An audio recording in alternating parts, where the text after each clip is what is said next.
पर बहुत तेज प्रहार कर रहे हैं, बहुत, और साक्षात कंस का वध कर देते हैं।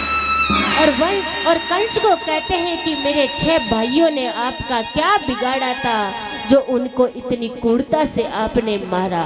उस देवी की माता का क्या कसूर था जिस देवी की माता ने तुमने कारावास में बंद कर दिया, बेड़िया लगा दिए, उस मेरे पिताश्री का क्या कसूर था।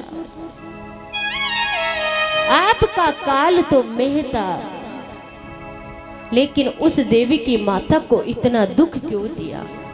इस प्रकार भगवान उस कंस का भी वध कर देते हैं और भगवान अपनी धाम भेजते हैं। और जैसे ही उधर कारावास में जाकर सबसे पहले अपने माता पिताजी को प्रणाम करते हैं। देवी की माता और वसुदेव जी को भगवान श्री कृष्ण प्रणाम करते हैं। देवी की माता भी अपने पुत्र को जन्म देने के बाद तुरंत मथुरा से गोकुल पहुंच गए थे। उसके बाद में अब पहली बार माता अपने पुत्र का लाड प्यार कर रही है, उनको देख रही है।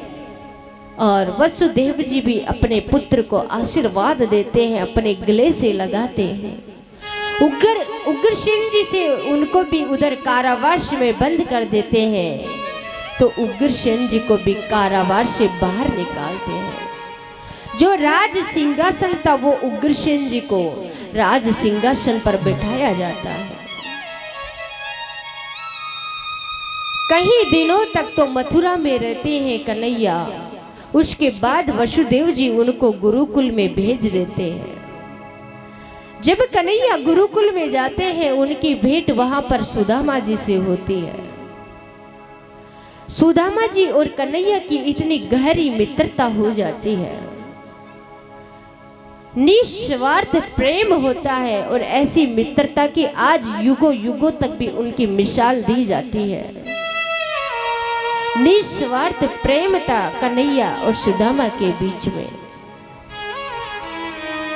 गुरुकुल में रहते थे। एक दिन उनको बहुत तेज भूख लगी। गुरु माता से जाके कहते हैं कि गुरु माता का आदेश था कि जाओ और जंगल से जाकर लकड़ियां लेकर आओ।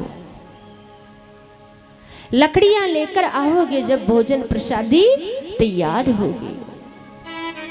और जैसे ही जंगल में जाते हैं, गुरु माता उनको थोड़े से चने देती है कि रास्ते में अगर आपको भूख लगे तो ये मैं चने की पोटली तुम्हें बांध कर देती हूँ। बीच रास्ते बीच मार्ग में आपको भूख लगे, इनको खा लेना। सुदामा जी और कन्हैया जैसे ही जंगल में लकड़ियां लेने के लिए चले जाते हैं। अब जंगल में जाकर वहां पर लकड़ियां इकट्ठी करते हैं। अब वहां पर बहुत तेज बारिश होने लगती है। जब बहुत तेज बारिश होती है तो पेड़ के ऊपर शाखा पे जाके बैठ जाते हैं। ऊपर वाली शाखा पर कन्हैया बैठे रहते हैं, निचली शाखा पर सुदामा जी बैठे हुए थे। गुरु माता ने जो चने दिए थे वो चने सुदामा जी के पास थे। बहुत रात्रि हो गई थी, सुदामा जी को भूख लगी। धीरे धीरे सुदामा जी ने सारे चने खा लिए। कन्हैया कहते हैं कि सुदामा क्या चने खा रहे हो क्या? लेकिन कन्हैया को सुदामा कहते हैं कि मैं चने नहीं खा रहा, सर्दी बहुत तेज है, इस कारण से मेरे दांत ही बज रहे हैं। और जैसे ही सवेरा होता है, बारिश बंद होती है, गुरुकुल में जाते हैं तो कन्हैया कहते हैं कि सुदामा वो जो चने थे गुरु माता ने दिए थे, थोड़े मुझे भी दे तो, बहुत भूख लग रही है। इतने में सुदामा जी रोने लग जाते हैं कि मुझसे बहुत बड़ी गलती हो गई और सारे चने मैंने ही खा लिए। लेकिन कन्हैया कहते हैं कि कोई बात नहीं है, गुरु माता से मत कहना कि सारे चने आपने खाए हैं। गुरु माता से कह देना कि हम दोनों ने आपस में बांटकर गुरु माता सारे चने खा लिए। उधर गुरुजी अपनी दिव्य दृष्टि से सारा दृष्टांत देख लेते हैं कि वन में क्या क्या हो रहा है। गुरु माता से कहते हैं कि आज सुदामा ने अपने जीवन में दरिद्रता लिख दी। सुदामा ने अपने जीवन में गरीबी लिख दी। उन्होंने साक्षात जो भगवान हर त्रिलोकी के नाथ है उस पिता परमेश्वर के भाग्य का ही छीन कर खा लिया। इसलिए उन्होंने अपने जीवन में दरिद्रता लिख दी। 1 साल तक गुरुकुल में रहते हैं, उसके बाद में वापस से मथुरा में आ जाते हैं और वहां पर रह रहे थे। उसके बाद राजपाट सिंहासन संभालते हैं, राजपाट के कई प्रकार अनेक प्रकार के कार्य करते हैं। अब वहां पर तो साक्षात जैसे राजा बन गए, तो सारे कार्य अपने संभाल रहे हैं। लेकिन फिर भी कन्हैया बहुत दुखी रहते थे। उधर ब्रज में जो नंद बाबा थे, यशोदा मैया थी, सारी गोपियां ग्वाल बाल थे, सब अपना दुख एक दूसरे के साथ बांट लेते थे। लेकिन इधर कन्हैया तो अकेले पड़ गए थे। जब भी वहां से खिड़की खोलकर ब्रज की तरफ देखते थे तो ऐसा लगता था जैसे वो संध्या का समय हो रहा है। गैया चराकर श्री दामा मधुमंगल जब संध्या होती थी सवेरे जाते थे और शाम को गैया चराकर लौट रहे हैं। सारा दृश्य कन्हैया जैसे ही देखते हैं, कभी नंद बाबा की याद आती है, कभी यशोदा मैया की याद आती है। उस यशोदा मैया के ऊपर क्या गुजर रही होगी, जो मैया में जब वन में गैया चराने के लिए जाता था तो मैया कहती थी कि कन्हैया तू पैर में जूतियां पहन कर जाना, तेरे पैर में कांटा चुभ जाएगा। उस नंद बाबा के ऊपर क्या गुजर रही होगी। नंद बाबा जब से मैं आया हूं कभी पैर में जूतियां भी नहीं पहने होंगे।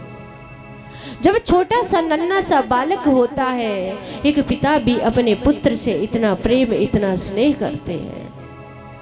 इस संसार में कुछ कुछ रिश्ते ऐसे होते हैं जिस प्रकार एक माँ बाप अपने बच्चे का भला सोच सकते हैं, ऐसा कोई प्राणी, ऐसा कोई मित्र, ऐसा कोई सखा, ऐसा कोई रिश्ते नातेदार कोई नहीं है जो आपके बारे में इतना सोच सकता है।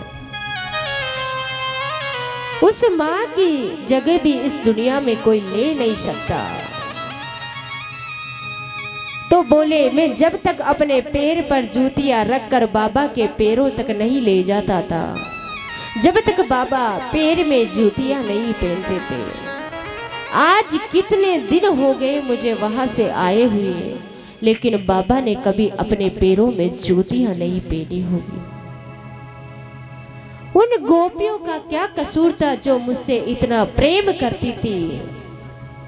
बरसाना के लिए जब माखन बेचने के लिए जाया करते थे, एक दिन यशोदा मैया ने कह दिया कि लल्ला वो गोपियां बहुत गरीब है, उनका माखन मत चुराया कर। और गोपियां कौन थी? भगवान जो राधा रानी भी थी वो भी तो साक्षात गुजरी ही थी। सारी गोपियां भी सारी गुजरियां ही थी जो माखन बेचने के लिए बरसाना जाती थी। बीच रास्ते में कन्हैया सबकी मटकियां फोड़ देते थे। यशोदा मैया कहती थी कि लल्ला उनकी मटकियां मत फोड़ा कर, वो बहुत गरीब है। दूसरे दिन आकर सारी गोपियां कहती है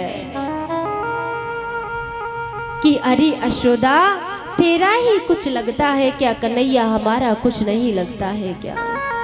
हम गरीब तो उस दिन हो जाएंगे जिस दिन आपका लल्ला हमारे घर आकर माखन चोरी नहीं करेंगे। हम गरीब तो उस दिन हो जाएंगे, इसलिए तू लल्ला को मत रोका कर, हमारे घर आने दिया कर। इतना प्रेम करती थी वो गोपियां, सबको याद करते हैं। जैसे ही राधा रानी का नाम आता है और कन्हैया के आंखों में आंसू की धारा बहने लगती है। उस ब्रज के लिए इतना प्रेम उभरता है, इतना विरह की भावना में बहने लगते हैं कन्हैया, इतने दुखी हो जाते हैं कन्हैया। इतने में उनके जो परम मित्र थे उद्धव जी उनके साथ रहा करते थे। उद्धव जी आते हैं और उद्धव जी आकर जैसे ही उनके नेत्रों से अश्रु की धारा बहने लगी और जैसे ही जल नीचे गिरने वाला था कि ये आप क्या अनर्थ करने जा रहे हैं। एक जल भी अगर आपकी अश्रु की धारा का जो जल है अगर पृथ्वी पर गिर गया, सारी पृथ्वी उसमें डूब जाएगी।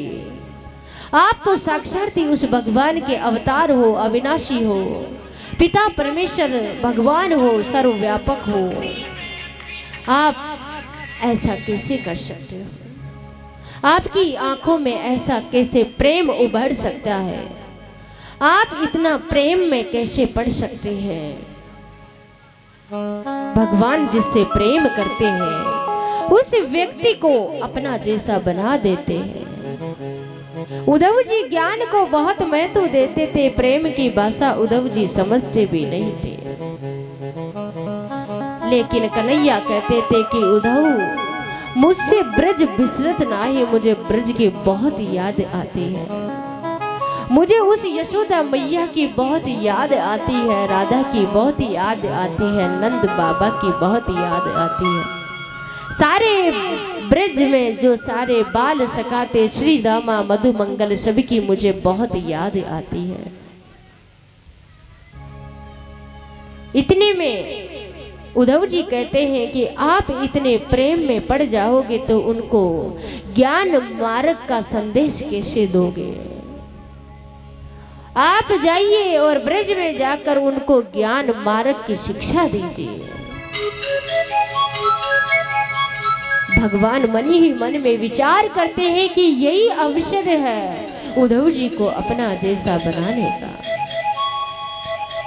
और एक पत्र लिखते हैं सब ब्रजवासियों के लिए और अपना पीतांबर देते हैं उद्धव जी को, अपना मुकुट देते हैं उद्धव जी को, अपने कपड़े देते हैं उद्धव जी को, और सबका होलिया बता देते हैं कि यशोदा माँ दिखने में ऐसी है। उद्धव जी को तैयार करके उधर ब्रज में भेजते हैं।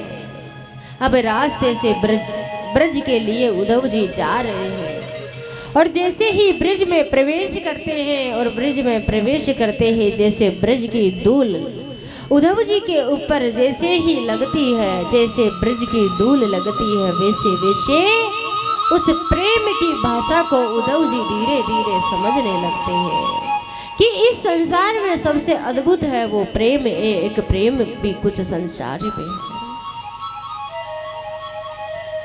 और ब्रज के अंदर जैसे ही प्रवेश कर जाते हैं और वहां ब्रजवासियों से पूछते हैं कि नंद बाबा का कौन सा घर है।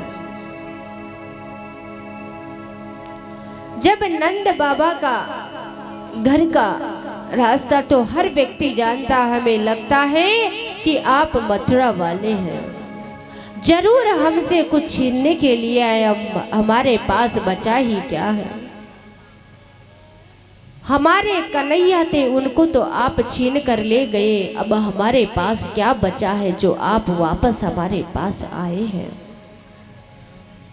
लेकिन फिर भी आप नंद बाबा का घर पूछते हो तो ये जो नाली में जल बह रहा है, ये जल जहां पर जाकर रुकेगा वही नंद बाबा का घर है।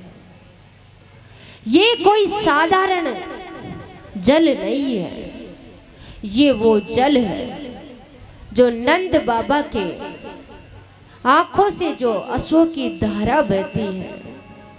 जब से कन्हैया ब्रज को छोड़कर गया है, जब से कन्हैया नंद बाबा यशोदा मैया को छोड़कर गया है, जब से कन्हैया की याद में इतना नंद बाबा और यशोदा मैया इतना रोते हैं कि उनकी आंखों से हर दम अश्रु की धारा बहती है। ये वो जल है उद्धव जी। और उद्धव जी जैसे ही उधर नंद बाबा के घर पर जाते हैं, नंद बाबा के घर पर जाकर देखते हैं कि जिस प्रकार से कृष्ण ने बताया कि इस प्रकार से नंद बाबा दिखते हैं। अब ऐसी दशा हो गई थी नंद बाबा की कि एक बूढ़ा सा व्यक्ति इतने पतले दुबले हो गए और महल से बाहर निकल कर आते हैं। उद्धव जी आवाज देते हैं। इतने में उद्धव जी कहते हैं क्या आप ही नंद बाबा हैं? नंद बाबा कहते हैं हाँ मैं ही नंद बाबा हूँ, मैं कृष्ण का मित्र हूँ उद्धव जी, मैं कृष्ण का संदेश लेकर आया हूँ। सारे कपड़े भी उन्होंने इसी प्रकार से पहन रखे थे कि जैसे कन्हैया ही लग रहा। इतने में यशोदा मैया वहां पर आती है। यशोदा मैया कहती है कि क्या कन्हैया को कभी हमारी याद नहीं आती है क्या? लेकिन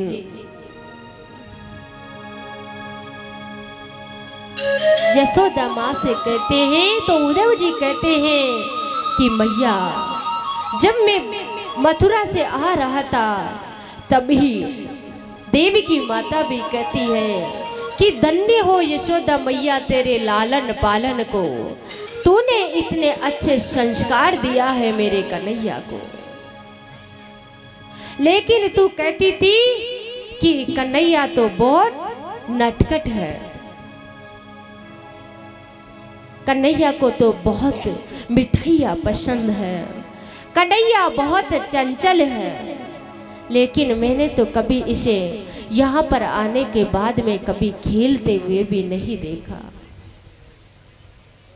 एक दिन देवी की माता जब भोजन करा रही थी तो उसने मिठाई रख दिया भोजन में।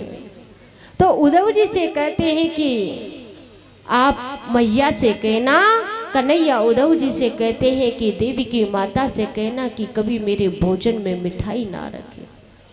जब भी मैं मिठाई देखता हूँ यशोदा मैया मुझे दिन में 7 बार भोजन करवाती थी।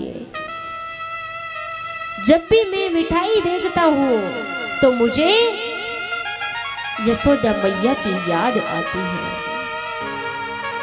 और उधर यशोदा मैया तो इतनी दुखी हो जाती है, हर ब्रज में गोवर्धन पर्वत को जाकर पूछती कि हे गोवर्धन पर्वत, तुझे तो मेरे लल्ला ने चट्टी अंगुली पर धारण किया था, तूने मेरे कन्हैया को कहीं देखा है तो मुझे वापस लौटा दे। अभी मैं कभी मेरे कन्हैया को कहीं भी जाने नहीं दूंगी। उस ब्रज की गोपियों से कहती है यशोदा मैया कि आपके घर में आया करता था कन्हैया माखन चुराने के लिए, आपने कहीं मेरे कन्हैया को छुपा कर रखा है तो मुझे वापस दे दो, मैं कभी माखन चोरी नहीं करने दूंगी। हर ब्रज में घर घर में जाकर यशोदा मैया की ऐसी दीन स्थिति हो गई, ऐसी बावली सी यशोदा मैया हो गई जैसे पागल हो गई। इतना प्रेम करती थी अपने पुत्र से, ऐसी दर्शन की अभिलाषा थी कि एक बार आकर कन्हैया आकर मुझे कह दे कि मैया तू कहाँ है, मैं यहाँ हूँ। कितने दिन हो गए दर्शन कर रही है। और इतने कहते कहते यशोदा मैया बेबस हो जाती है। यशोदा मैया इतना ही सो पाती थी जितनी देर यशोदा मैया बेबस होती थी। उधर उद्धव जी सारी गोपियों के पास जाते हैं और गोपियों के पास जाते हैं तो गोपियां सोचती है कि ये तो कन्हैया आ गए। लेकिन जैसे ही पास जाकर देखती है उद्धव जी उधर नंद बाबा को भी कहकर जाते हैं कि आपको अब ज्ञान मार्ग पर चलना पड़ेगा, भगवान की भक्ति करनी पड़ेगी। बड़े सौभाग्य की बात है कि कन्हैया ने आपके घर में साक्षात जन्म लिया, लेकिन वो किसी का पुत्र नहीं, वो किसी के पिता नहीं, वो किसी का मित्र नहीं, वो किसी का सखा नहीं, वो साक्षात भगवान है।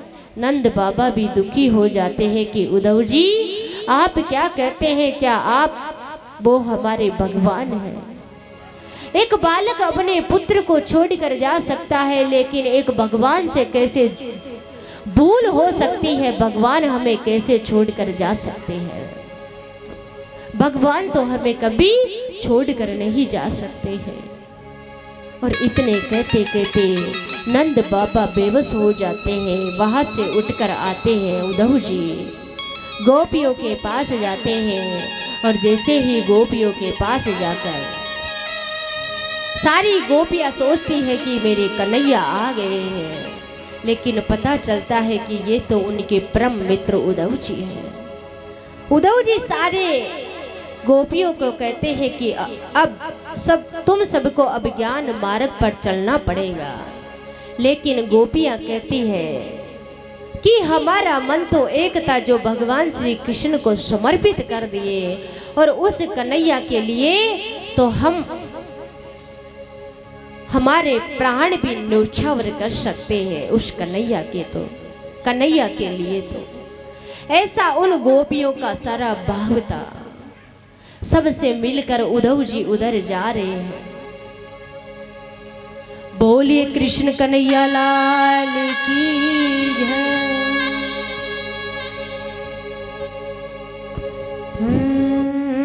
वो मेरी लगी श्याम संग प्रीत ये दुनिया क्या जाने, मेरी लगी श्याम संग प्रीत ये दुनिया क्या जाने, मेरी लगी श्याम संग प्रीत दुनिया क्या जाने।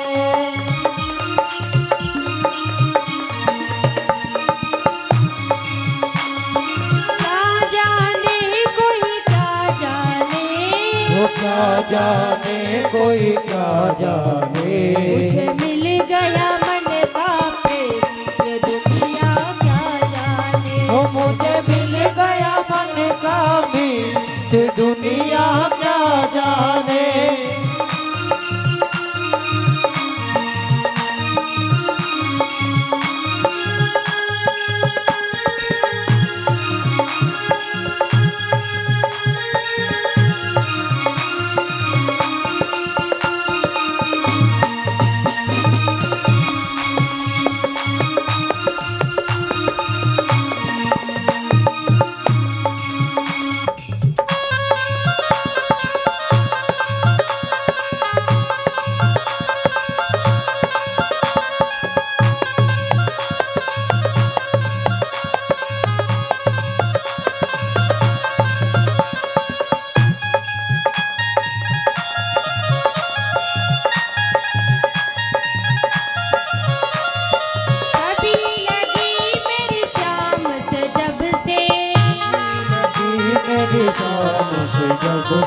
भाई बावरी में तो तब से, भाई बावरी में तो तब से, बांधी प्रेम की डोर मोहन से, बांधी प्रेम की डोर मोहन से, नाता तोड़ा मैंने जग से, नाता तोड़ा मैंने जग से।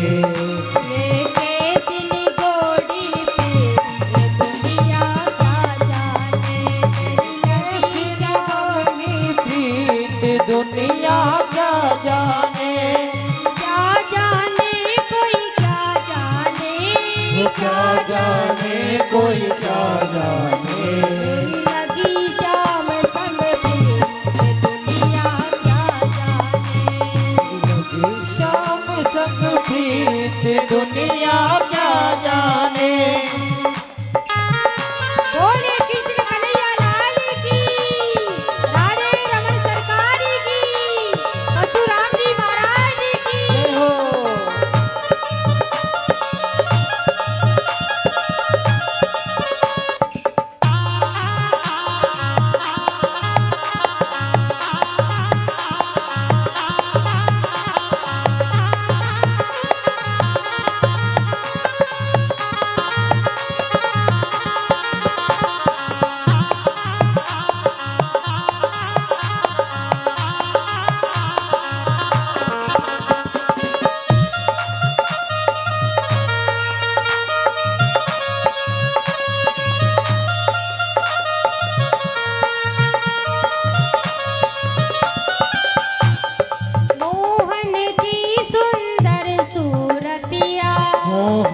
की सुंदर सूरतिया, मन में बस गई मोहन मूर्तिया, मन में बस गई मोहन मूर्तिया। जब से ओढ़ी श्याम चुनरिया, तब से ओढ़ी श्याम चुनरिया। लोग कहे तू बहिर बावरिया, वो लोग कहे तू बड़ी बावरिया। मैंने छोड़ी जग की रीत, ये दुनिया क्या जाने। मेरी थोड़ी शाम संग प्रीत दुनिया क्या जाने। क्या जाने कोई क्या जाने, वो क्या जाने कोई क्या जाने। मेरी लगी शाम संग पे, ये दुनिया क्या जाने। मेरी लगी शाम संग प्रीत दुनिया क्या जाने। बोले कृष्ण कन्हैया लाल की, राधे रमन सरकार की, और मुकुट बंसी वाले परशुराम जी महाराज की, विजासन भैया की।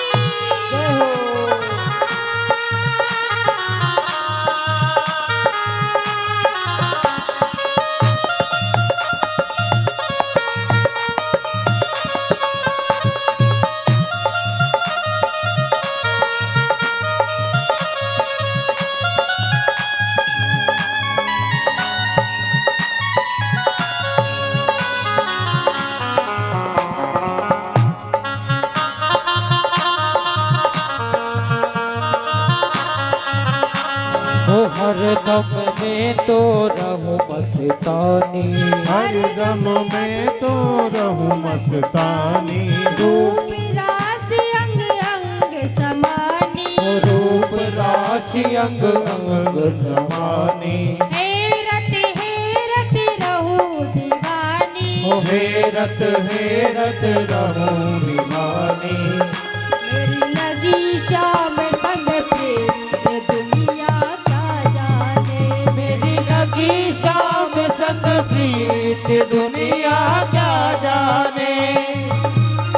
क्या जाने कोई क्या जाने, वो क्या जाने कोई क्या जाने। मुझे मिल गया मन का पे, ये दुनिया क्या जाने। मुझे मिल गया मन का मीत दुनिया क्या जाने। मेरी लगी श्याम संग पे, ये दुनिया क्या जाने।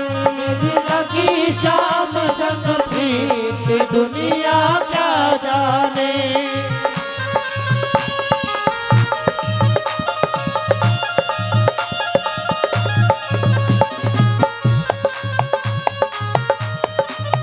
जय श्री राधे। बोल विजासन मैया की। स्वागत करने वाले भाई मंच पर आए। भूपेंद्र सिंह कराना टिकरी वाले, भूपेंद्र सिंह कराना टिकरी वाले दीदी के इस अभियान में सहयोग करने आई हैं। गीता देवी देवपुरा, गीता देवी देवपुरा 11,000 रुपए दीदी के इस अभियान में उन्होंने साथ दिया है। ऐसी माता बहनें को मैं प्रणाम करता हूं कि आज हमारी समाज की देवी आगे आ रही है आप लोगों को बढ़ाने के लिए। तो मैं क्या कहूँ, आप लोगों को गर्व होना चाहिए कि ऐसी देवी देवता आपके समाज में पैदा हुए हैं। आप तो बड़े धन्य हो। 11,000 रुपए दीदी के इस अभियान में गीता देवी